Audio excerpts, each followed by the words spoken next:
Bonsoir, vous êtes les bienvenus dans la boîte à merveille.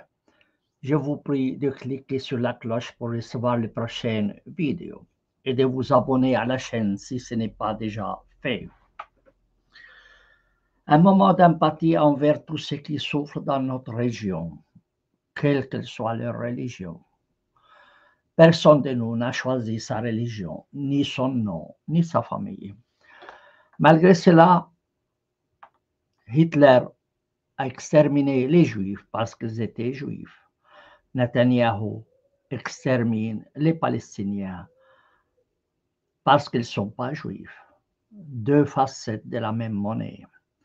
Soutenu par Trump, dans lequel je vois une réincarnation de Hitler.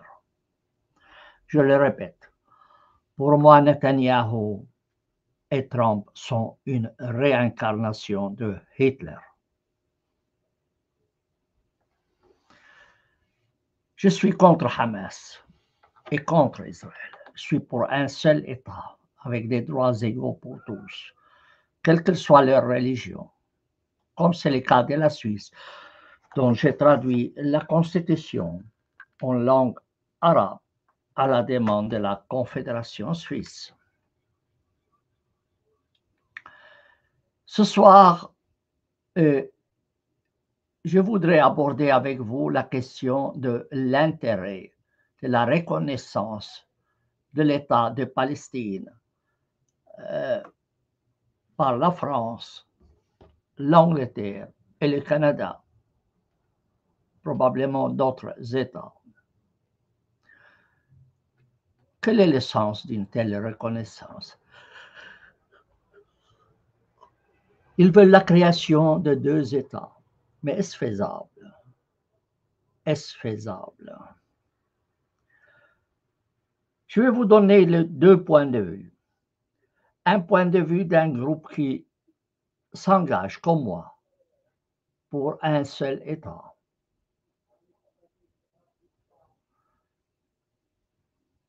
D'autre part, d'un journaliste israélien, Gideon Levy, un homme courageux, qui lui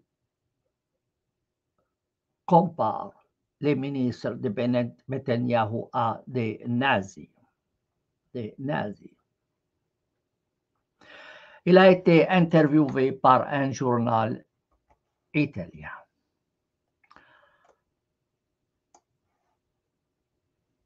Passons avant tout au point de vue de ce groupe qui est pour un seul État en Palestine, de la mer jusqu'à la rivière du Jourdain. Ce groupe a publié un texte en anglais et en arabe. Je vous donne ici la version française, traduction française.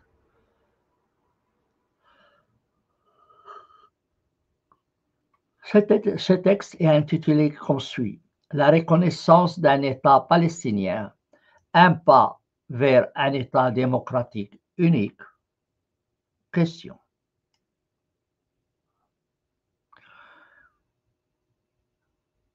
L'article dit ce qui suit.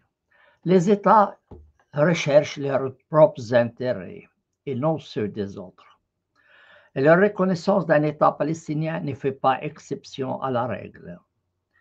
Le fait que d'autres déterminent notre État à notre place restreint notre marge d'imagination politique et porte atteinte à notre droit à l'autodétermination. La décision de reconnaître un État palestinien aux frontières de 1967, en particulier, délégitime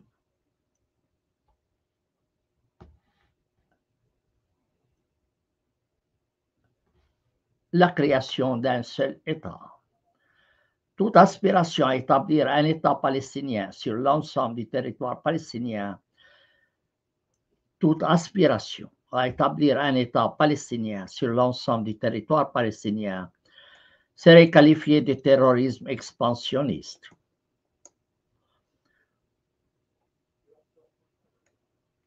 On se demande également ce que cette reconnaissance impliquerait sur le terrain.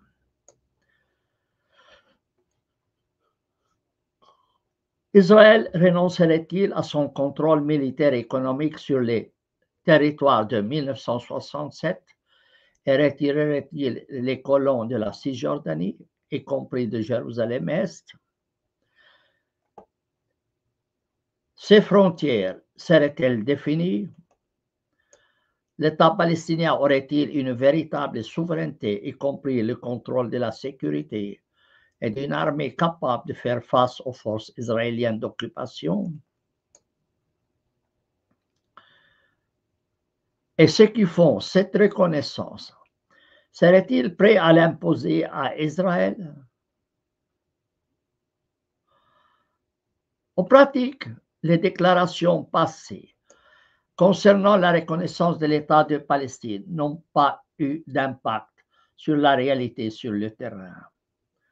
L'ONU et les puissances impériales, dont les États-Unis, ont déjà déclaré leur soutien à la création d'un État palestinien, et cela n'a rien changé.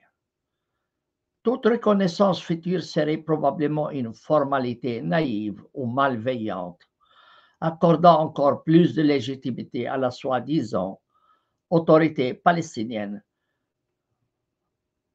tout en laissant les détails concernant les frontières et le droit de retour aux négociations entre les deux États égaux. Même si une telle reconnaissance pouvait contribuer à l'établissement d'un État palestinien démocratique sur l'ensemble du territoire palestinien, nous ne devons pas oublier que même des gouvernements despotiques, le fascisme, les massacres et les guerres civiles ont parfois aidé des sociétés à progresser vers de meilleures structures politiques.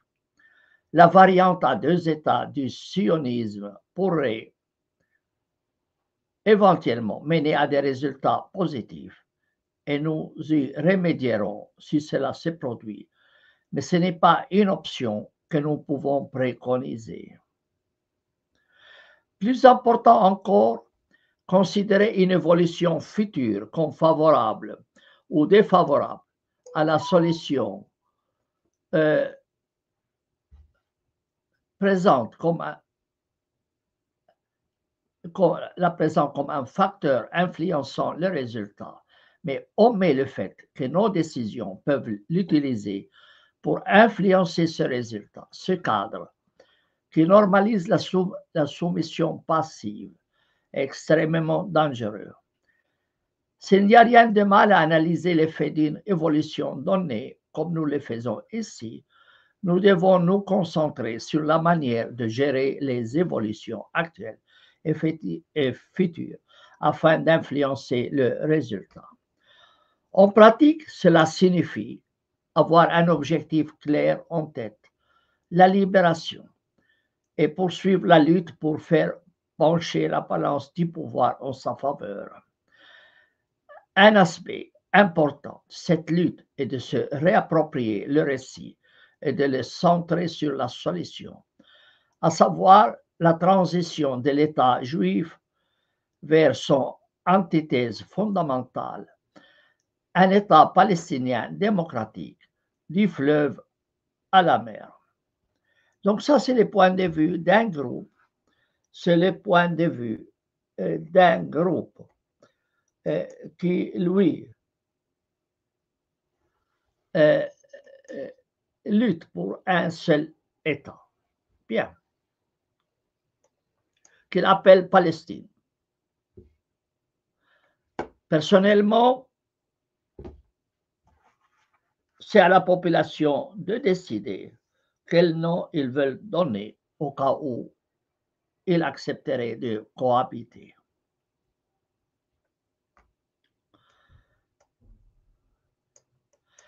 Passons maintenant au point de vue de Gideon Levy.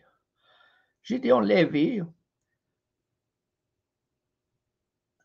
a été interviewé par Il Giornale d'Italia. Il est le correspondant du journal israélien Haaretz depuis 1982.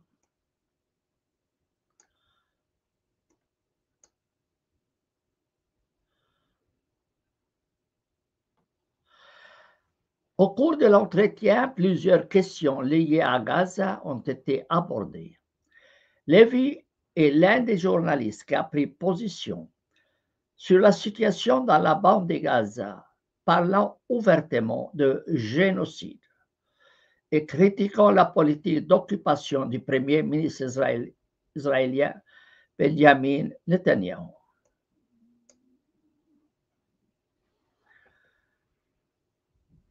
Le journal lui signale qu'il était en Israël le 25 octobre 2023, donc quelques jours, 3 semaines ou 2 semaines après ce qui est passé le 7 octobre. Donc, était en Israël le 25 octobre 2023 et nous avons visité les kibbutzim de Kfar, Aza et de Be'eri. L'histoire est différente de ce qui a été rapporté. Quel est votre point de vue? Gideon Levy répond: il ne fait aucun doute que le 7 octobre a été un crime horrible, horrible, horrible. J'étais là le 9 octobre. J'ai vu le sang et quelques corps, la destruction, le feu et tout le reste. C'était horrible. Mais cela ne justifie pas qu'Israël commette ce qu'il a fait depuis.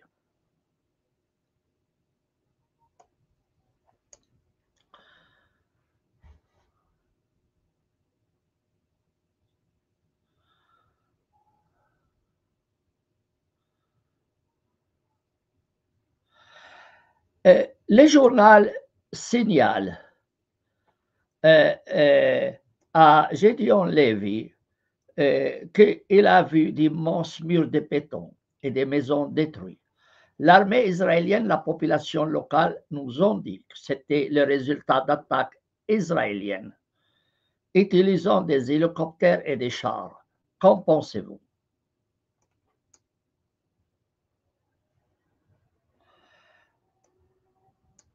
Gideon Levy répond: le Hamas est responsable des événements du 7 octobre.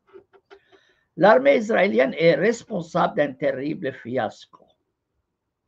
Les problèmes ne venaient pas des hélicoptères et des chars arrivés, mais de ceux qui ne sont arrivés que dans l'après-midi. Un kibbutz près d'Oz n'a vu aucun soldat avant 15h30. Pas un seul soldat. Personne ne peut contester le fait qu'octobre a été marqué par des crimes. Et je le répète, ce qui s'est passé le 7 octobre était horrible. Mais Israël a fait la même chose, multiplié par 1000.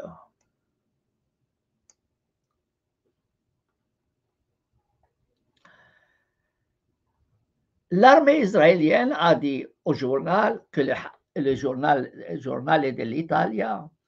Le Hamas n'est pas venu pour tuer le 7 octobre 2023, mais pour kidnapper.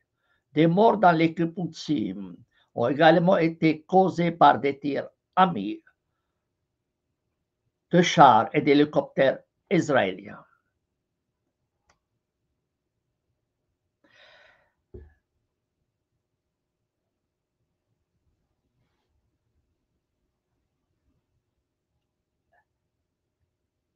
Le journal signale qu'il a interviewé l'armée israélienne dans les kibbutzim touchés par l'attaque de Hamas le 7 octobre, une attaque qui doit être condamnée, mais qui présente des aspects assez flous. En effet, il existe de nombreuses preuves de bombardements israéliens sur des zones habitées, avec des maisons rasées ou sans toit et des murs en béton armés détruits.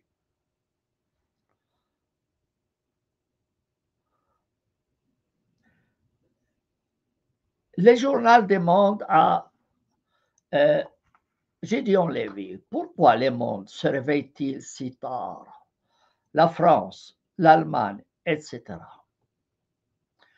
Gédéon Lévy répond tout d'abord, ce n'est pas une prise de conscience. Je dois vous rappeler que quelques jours après l'invasion russe de la Crimée, l'Union européenne a imposé des sanctions. Aujourd'hui, 20 mois se sont écoulés depuis le début de la guerre et personne n'en parle. Reconnaître l'État palestinien n'est qu'une mesure superficielle. Rien d'autre qu'une mesure superficielle. Il n'y a pas d'État palestinien. Et je crains qu'il n'existe jamais, qu'il n'existera jamais.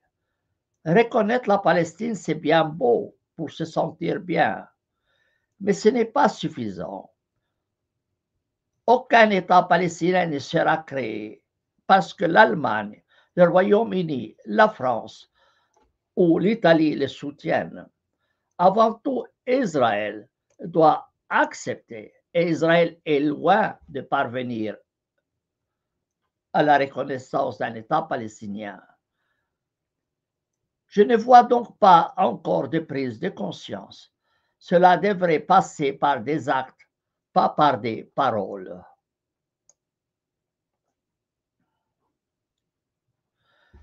Le journal signale aux journalistes que Macron décide de reconnaître l'État de Palestine et Netanyahou l'attaque. Cela récompense le terrorisme.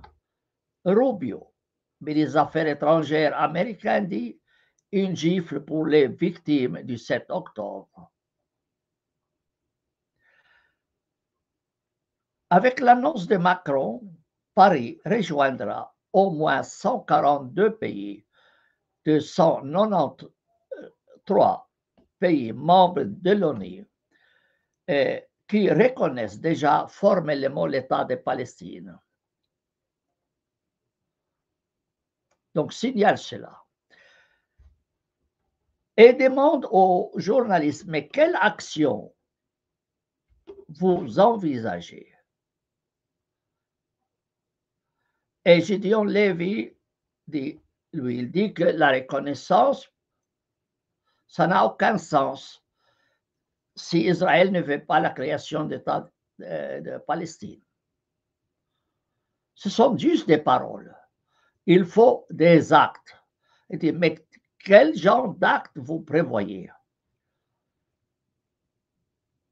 Et il répond tout ce que la communauté internationale a fait à l'égard de l'Afrique du Sud. Et de l'Afrique du Sud de l'apartheid devrait également être mis en œuvre à l'égard du deuxième État d'apartheid, à savoir Israël. Donc lui, il qualifie Israël d'État d'apartheid. Le journal signale que Israël avait indiqué que 40 enfants ont été décapités au kibbutz Kfar Aza. Il s'agit en fait de fausses informations. Ari, un habitant juif, dit « Je n'en suis pas au courant. J'habite ici depuis 37 ans. »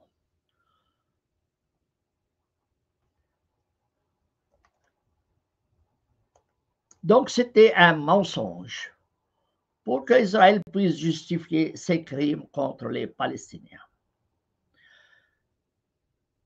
Le journal d'Italia s'est rendu dans les kibbutzim de Kfar Aza et de Be'eri en Israël, où la journaliste Nicole Zedek a affirmé que 40 enfants avaient été décapités par le Hamas.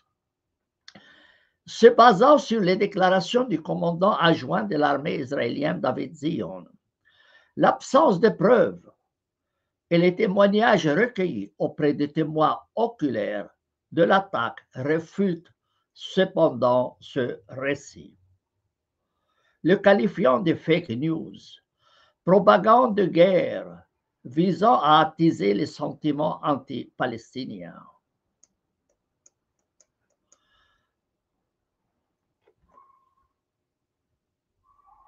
Donc Israël a créé des mensonges pour attiser des sentiments contre les Palestiniens.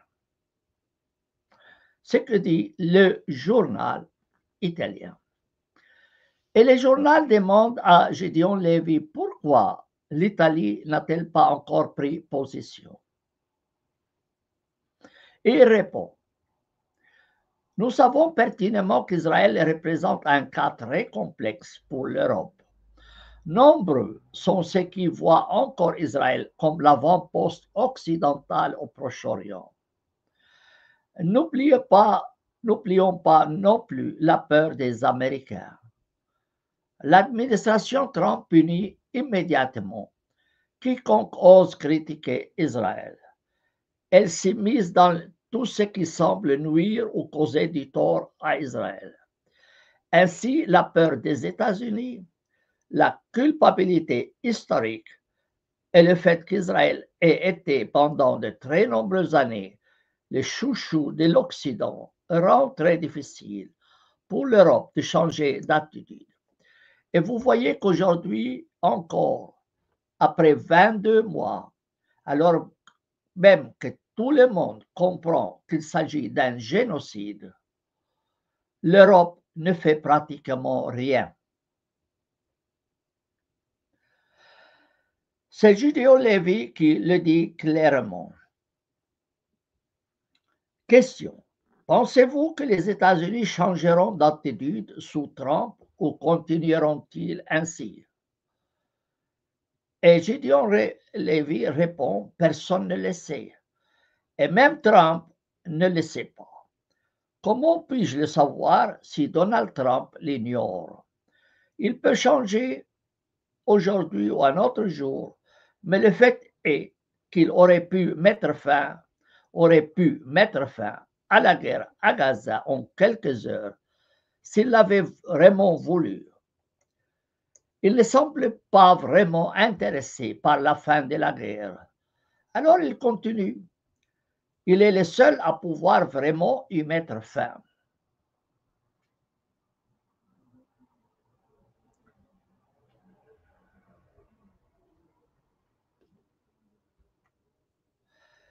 Et le journal signale qu'il avait écrit un texte sur le projet du Grand Israël de 1967 qui s'étend à la Palestine, au Sinaï, à la Syrie, à la Jordanie et à la frontière iranienne. L'objectif est probablement de réaliser ce projet. Gédéon Lévy répond, c'est un peu tiré par les cheveux, c'est un fantasme. Mais il est certain que faire du Gaza une partie d'Israël et nettoyer ethniquement Gaza est un plan très pratique et le monde a le devoir de l'arrêter. Le journal signale qu'Israël affirme vouloir s'emparer de Gaza et l'intégrer à l'État juif. Des projets de l'Institut des stratégies sionistes et du projet Aurora illustre également la déportation de 2000 Palestiniens vers d'autres pays. Et Gédéon Lévy répond, oui, c'est le plan que Donald Trump souhaite voir à Gaza, le plan Riviera de Gaza. Exactement cela. Mais la question est de savoir si Israël sera capable de le réaliser. C'est dans l'esprit de nombreux Israéliens, dans l'esprit de ce gouvernement. J'espère qu'ils ne parviendront pas, mais cela dépend beaucoup de la communauté internationale. Le projet de Gaza Riviera est un projet de nettoyage ethnique à la Knesset. Il prévoit 450 000 appartements, hôtels de luxe et campus palestiniens déportés en Afrique, deux nouvelles villes, des hôtels, des campus et des plages. Le projet soutenu par Smotrich vise l'invasion de la bande de Gaza par Israël et le nettoyage ethnique complet des Palestiniens, y compris leur expulsion. Et les journaux demandent comment pouvons-nous arrêter cette situation? Gideon Levy répond, vous savez très bien comment faire pression sur Israël pour qu'il arrête. Mais faire pression, ce n'est pas faire des déclarations. Faire pression, c'est agir.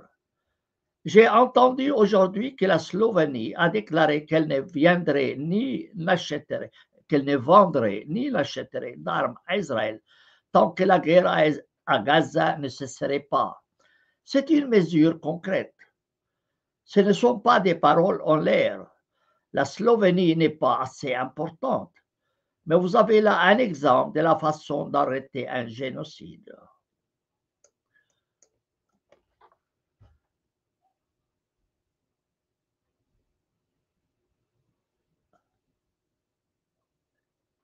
Et les journaux signalent que la Slovénie est le premier pays européen à stopper le commerce et le transit d'armes vers Israël.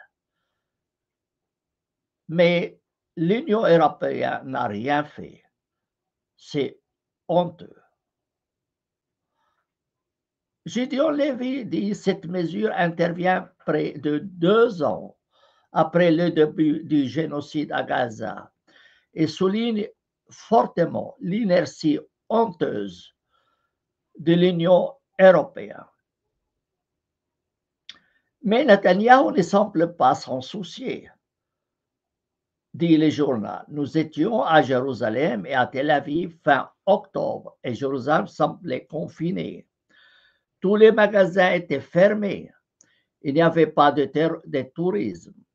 Près de 2 ans se sont écoulés. Les affaires devraient être gravement affectées par cette situation.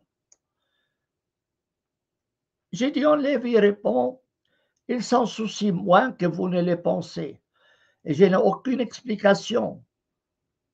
Mais l'économie se porte toujours bien. Il ne semble donc pas que toutes ces mesures aient eu un quelconque impact sur la décision de Netanyahou et de l'aile droite du parti d'arrêter ce processus. Gideon Levy répond, cela prendra du temps. Mais la clé se trouve dans l'esprit des Américains. Et ils peuvent mettre fin à la guerre. Vous avez dit que Netanyahou ne se soucie de rien, mais d'une chose l'intéresse, ce que Trump lui dit. Il s'en soucie énormément car Israël dépend des États-Unis comme jamais auparavant. Mais Donald Trump ne semble pas assez décisif. Le journal demande la situation serait-elle différente ou la même avec Biden et Kamala Harris s'il avait gagné les élections.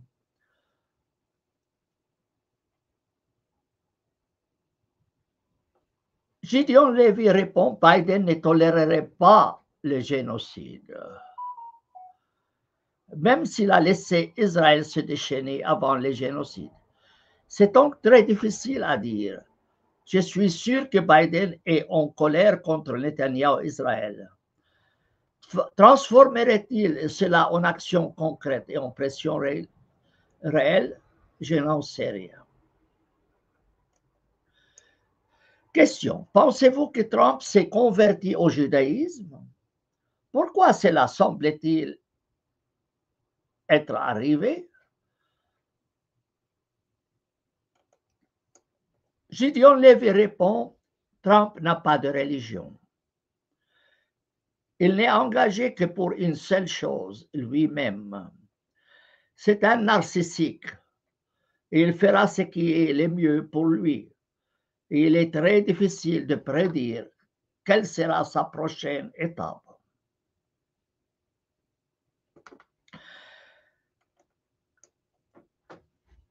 Le journal demande 2 peuples et 2 États la solution. Est-ce que ça sera une solution? Gideon Lévy répond, je ne le pense pas, car personne n'évacuera 700 000 colons juifs de Cisjordanie. Et sans évacuation, il n'y aura pas d'État palestinien. Je pense qu'à long terme, la seule solution est une démocratie entre le fleuve et la mer.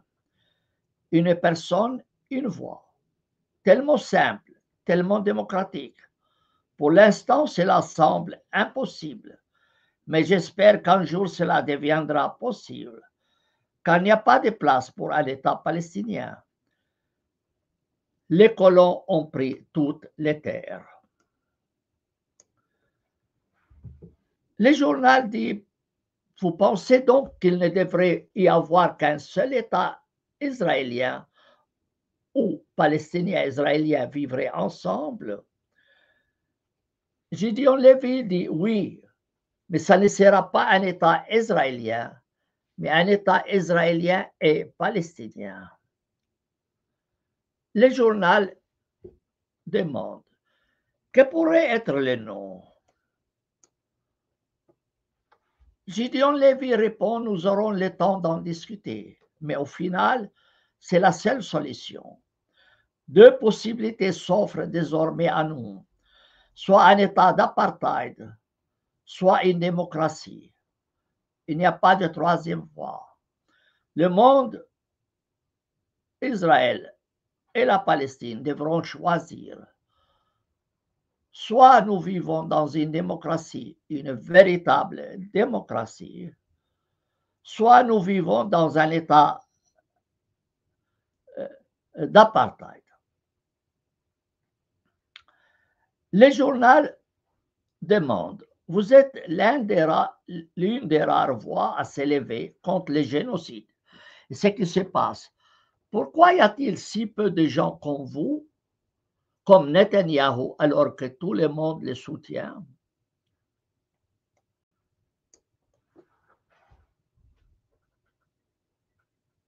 Lévy répond, Gideon Lévy répond, il ne soutient pas Netanyahou, mais sa politique. Netanyahou a de nombreux rivaux au sein du gouvernement. Je ne suis pas sûr qu'il gagnerait s'il participait aux élections maintenant, mais rares sont ceux qui sont contre la guerre à cause du génocide. Je répète, mais rares sont ceux qui sont contre la guerre à cause du génocide.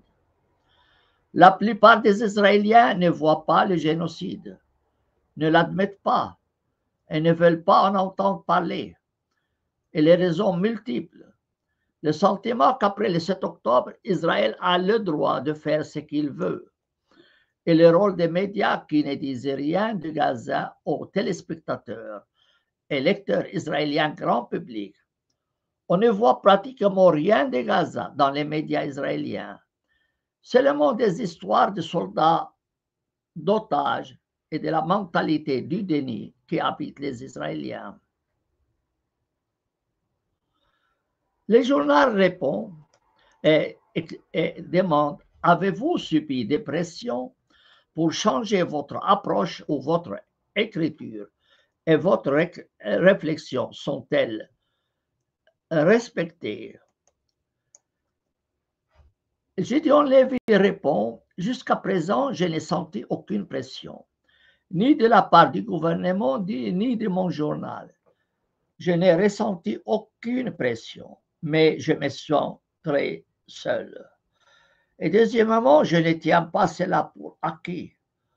Si ce gouvernement continue, il le fera. Il adoptera de nouvelles lois qui m'empêcheront d'écrire avec une telle liberté. Question. Pensez-vous que cela pourrait arriver? Gideon Lévy répond, très bientôt, si ce gouvernement continue comme ça. Le journal demande, nous avons publié votre article dans lequel vous évoquez les 3 erreurs d'Israël. Ne pas être le peuple élu, justifier tous ces actes après l'Holocauste et déshumaniser la population de Gaza Existe-t-il une solution à ces trois erreurs ou vont-elles perdurer indéfiniment? Une ou deux de ces erreurs peuvent-elles être corrigées? Gédéon Lévy répond: je ne pense pas que cela se produira, car c'est une croyance profondément ancrée, à moins que la communauté internationale n'intervienne et n'exerce une réelle pression sur Israël. Les Israéliens devront alors se demander s'ils sont prêts à en payer le prix. Pour l'instant, nous n'en payons aucun. Voilà, donc c'est la fin de l'interview faite par le Giornale d'Italia avec Gédéon Lévy, un des journalistes les plus courageux d'Israël, qui qualifie les Netanyahou, ses ministres et leurs complices de nazis.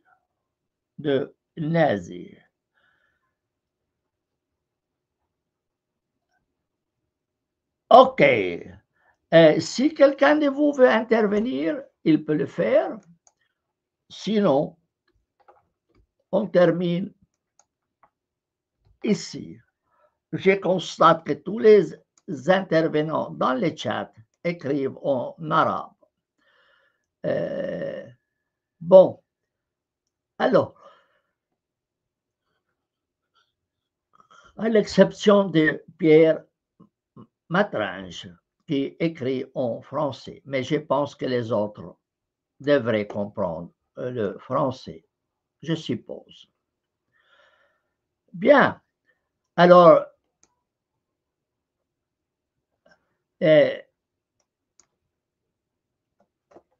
si quelqu'un veut intervenir, il peut le faire. Sinon, on arrête cette émission ici. Et je vous souhaite bonne soirée, bonne nuit. N'oubliez pas de faire like et laissez vos commentaires sous la vidéo. Bonne soirée, bonne nuit.